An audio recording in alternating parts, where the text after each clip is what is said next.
A paz do Senhor Jesus, quero agradecer a Deus pela oportunidade de poder estar com você mais uma vez. Hoje eu estou num ambiente um pouco diferente, estou no interior do meu carro.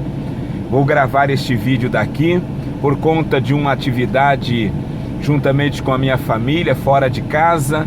E parei aqui um pouquinho para aproveitar este momento e nós cumprirmos com o nosso propósito de oração, num ato de fé, e orarmos juntos ao Senhor, o nosso grande Deus.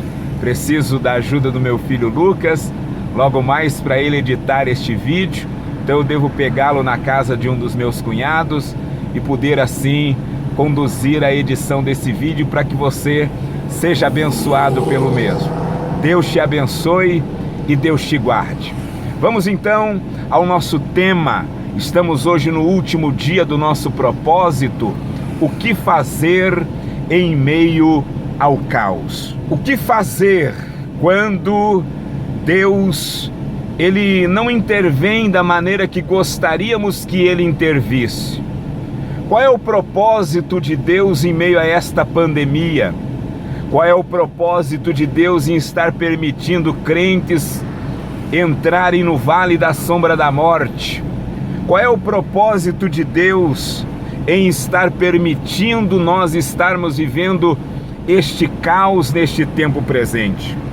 O que fazer quando a dor, quando o sofrimento parece ultrapassar os limites? O que fazer quando parece que nós não iremos conseguir resistir tamanha prova? O que fazer quando a injustiça, a perda, a tristeza parece ultrapassar os limites do nosso coração? E aí vem a dor na alma, e aí vem o abalo das emoções, a tristeza, a ansiedade, as preocupações aumentam dia após dia. Precisamos entender que Deus tem propósito em tudo que acontece conosco. E às vezes, mesmo Ele sendo nosso pastor, Ele não nos isentará de passarmos pelo vale da sombra da morte. O importante é termos a convicção que mesmo no vale da sombra da morte, Ele está conosco, porque Ele tem graça, bálsamo, Ele tem proteção, Ele tem provisão, Ele tem o seu cuidado para com as nossas vidas. Precisamos também lembrar que o apóstolo Paulo declarou em 1 Coríntios 10 e 13 que Deus, por conhecer toda a nossa estrutura, Ele não nos permitirá passar por uma tentação ou por uma provação maior, acima do que possamos suportar. E a Bíblia diz que antes, com a provação ou a tentação, Ele também providenciará o escape.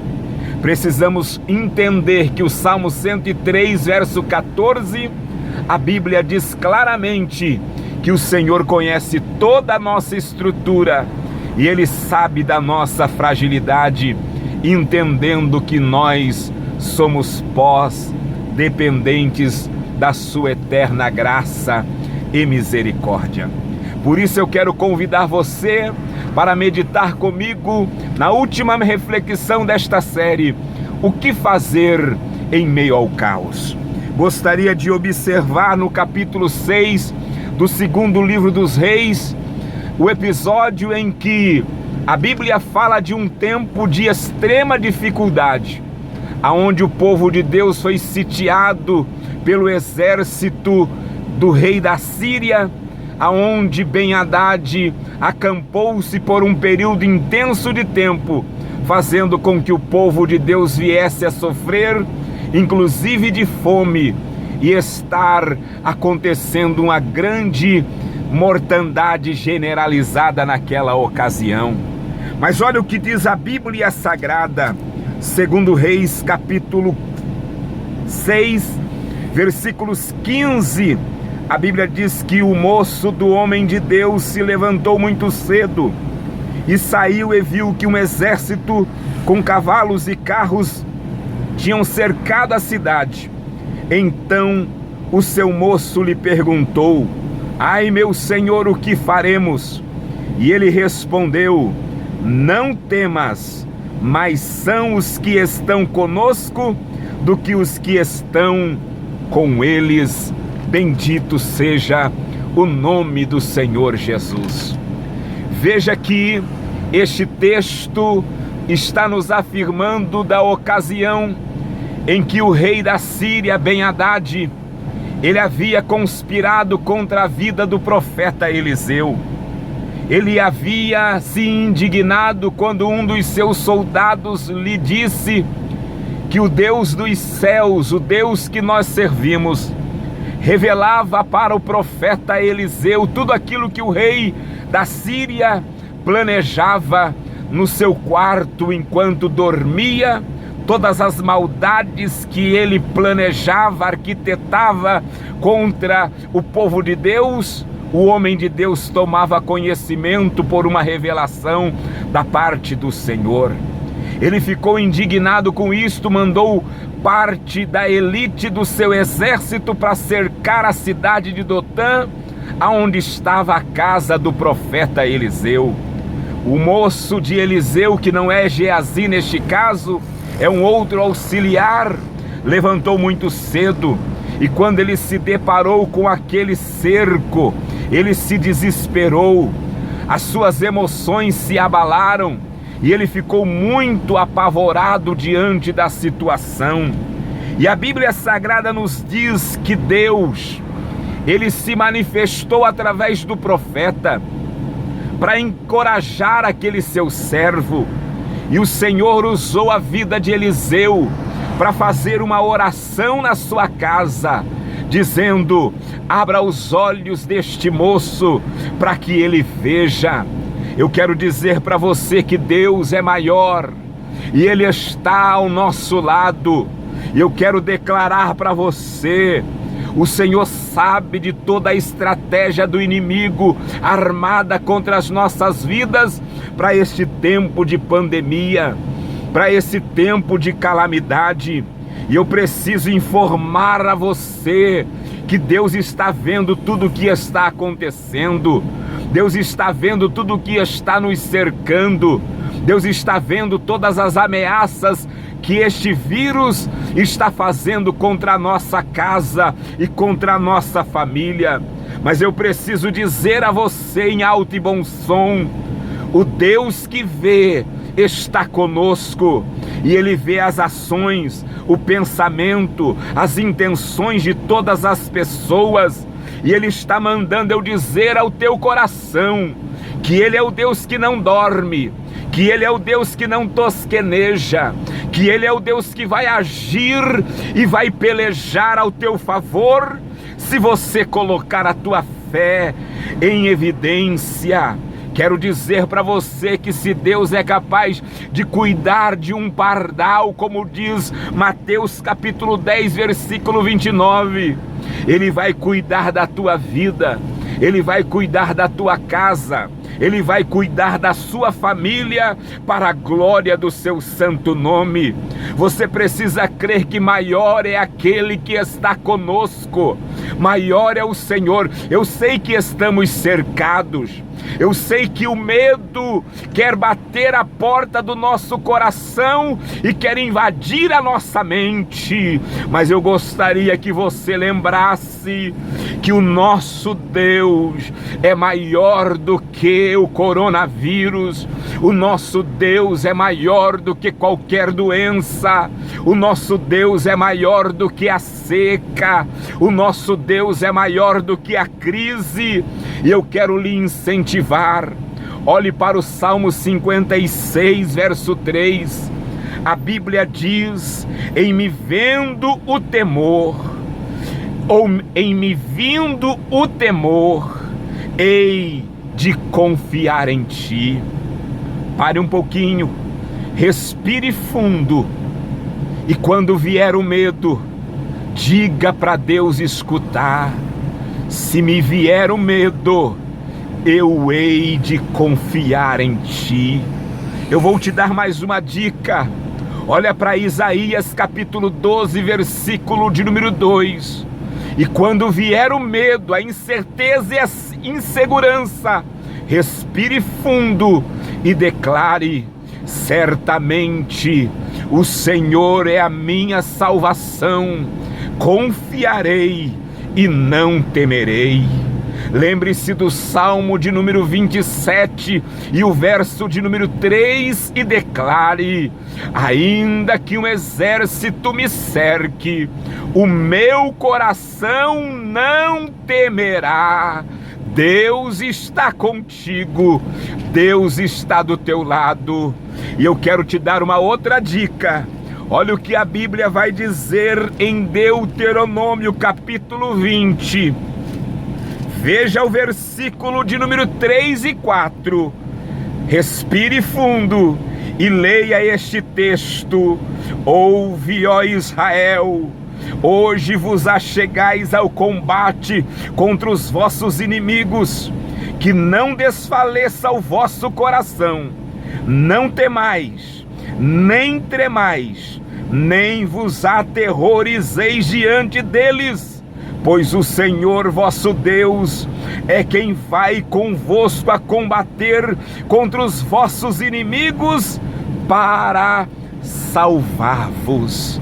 Traga à memória a palavra de Deus ao seu coração e creia que o Senhor vai te dar livramento. A verdade é, Deus usou de uma estratégia e Eliseu, autoridade espiritual naquele momento, ele foi de uma maneira específica dirigida pelo Senhor. E ele guiou os seus inimigos até a cidade de Samaria, dizendo: o homem que vocês procuram está na cidade de Samaria. E isto foi uma realidade porque ele foi a caminho de Samaria. E a Bíblia diz que Deus cegou aquela parte do exército do rei da Síria, ou da Síria, e eles não puderam intentar nenhum mal contra o profeta Eliseu. Eu estou orando para Deus te guardar, para Deus não permitir que o inimigo te encontre, para que Deus não permita que o adversário te ache, porque Deus vai te colocar no esconderijo do Altíssimo e você vai permanecer debaixo da sombra do Onipotente. Agora preste atenção. O versículo 24 diz a Bíblia que Ben-Hadad não se deu por vencido, e é assim que o diabo faz. Veja que ele trouxe agora não parte do exército, mas o versículo 24 diz que ele pega todo o seu exército, ele vem com o seu time completo. É como o inimigo faz. O inferno inteiro tem se levantado nesse tempo, porque nunca nós vivemos um tempo de tanta calamidade, um tempo tão difícil como nós estamos vivendo nos dias atuais. E parece que o inferno se levantou todo de uma só vez. Nós nunca vimos tanta calamidade, tanta tristeza, tantas incertezas, tanto caos, tanto desemprego, tanto medo, como nós estamos vendo nos dias atuais. Mas eu quero dizer para você, Deus continua sendo Deus, e Deus continua cuidando dos seus e cumprindo com a sua bendita e fiel palavra. Glória seja dada ao nome do Senhor. Veja que Deus fez um outro milagre ainda maior. Veja que Deus é especialista, às vezes ele trabalha cegando os inimigos, como ele havia feito no capítulo 3 do segundo livro dos Reis, versículos 20 a 23, ele havia trabalhado na visão dos moabitas. Agora ele vai trabalhar na audição deste grupo de exército que pertencia ao rei da Síria, e a Bíblia diz que Deus trabalhou na audição deles, e eles começaram a ouvir como que um grande exército que estava vindo contra eles, e eles temeram e fugiram diante do povo de Deus, deixaram todos os seus pertences na cidade de Samaria, inclusive alimento. E você sabe que naquele contexto havia uma grande crise, uma grande calamidade social, havia muita fome, muito desemprego, muito medo. Inclusive o povo judeu estava comendo animais imundos, esterco de porco, e estavam comendo cabeça de jumento, coisa que era imunda segundo a lei. E a Bíblia diz que Deus então levanta o profeta Eliseu para declarar: amanhã, a essas horas, haverá farinha, haverá comida, haverá abastança, haverá provisão, haverá um milagre. É verdade que teve gente que duvidou que Deus mudaria aquele cenário. É verdade que tem gente duvidando que a situação vai melhorar no nosso país, mas eu quero ser boca de Deus e dizer: esse tempo ruim vai ficar para trás. Nós vamos superar, nós vamos sobreviver e nós vamos viver milagres de Deus na nossa vida, na nossa casa, na nossa família, para a glória do Senhor, o nosso Deus. Permita-me orar por você e vamos juntos buscar pela provisão do Senhor, o nosso Deus. Querido Pai, eu quero te louvar e te agradecer. Eu sei que estamos vivendo dias difíceis. Eu sei que estamos vivendo dias de calamidades, aonde nós estamos percebendo o preço do alimento aumentando assustadoramente. Os comércios, Senhor Deus, estão fechados. Um grupo de empresários estão sofrendo e tendo um prejuízo financeiro muito grande. Muitas pessoas estão ficando desempregadas por causa desta onda, por conta deste lockdown. Tenha compaixão e misericórdia, meu Deus.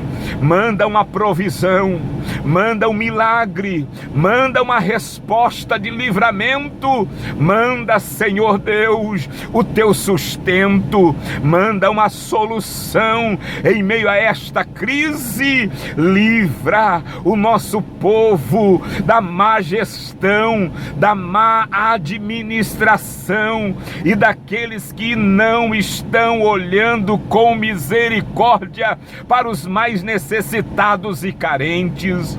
Olha para os hospitais que está vivendo o pior do seu tempo de calamidade. Olha, Senhor Deus, em nome de Jesus, para os empresários, principalmente os comerciantes, que estão recebendo o peso maior de um grande impacto negativo e um grande prejuízo econômico.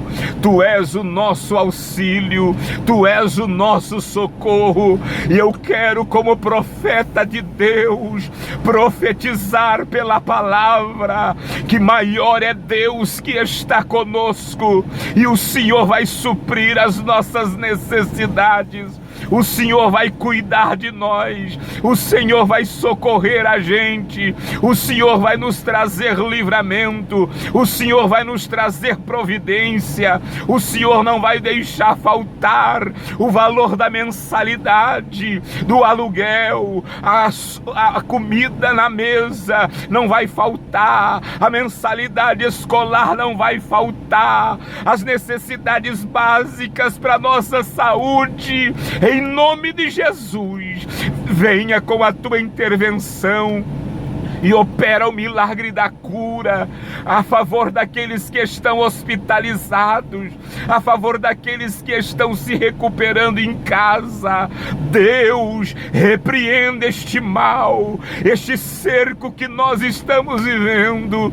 Traga de volta a nossa liberdade, traga de volta, meu Deus, o nosso bem-estar social e econômico, em nome de Jesus. Traga essa essa família de volta a tua paz, o teu cuidado, meu Deus, em nome de Jesus. Devolve para nós a estabilidade financeira, devolve para a tua igreja a estabilidade espiritual, devolve para o teu povo, Senhor, a tua bênção. Nós clamamos assim, repreendendo o inimigo. Manda para longe esse mal, manda para longe este mal, que este mal escute a voz e a autoridade da ordem do Senhor, e que ele seja extirpado, seja retirado do nosso meio. É a oração que te faço